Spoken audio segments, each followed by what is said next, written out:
सन्मानानं श्री गुरूंना दरबारी घेऊन आला. या राजानं मोठ्या सन्मानानं भक्तिभावानं गुरूंची पूजा त्या ठिकाणी केली आणि त्या ठिकाणी श्री गुरूंनी त्या यवन राजाला श्री शैल्य पर्वतावरती उद्धारासाठी बोलवलं आणि स्वतः महाराज गाणगापुरी आले. गाणगापुरी सर्व शिष्यांना बोलावलं, त्या ठिकाणी गुरुपदेश केला आणि स्वतः शैल्यावरती जाण्यासाठी संगमावर आले.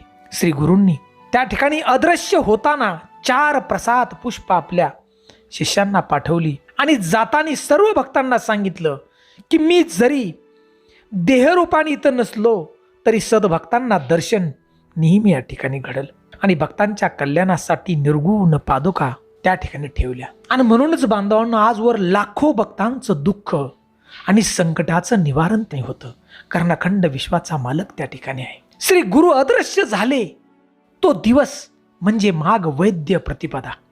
श्री क्षेत्र गाणगापूर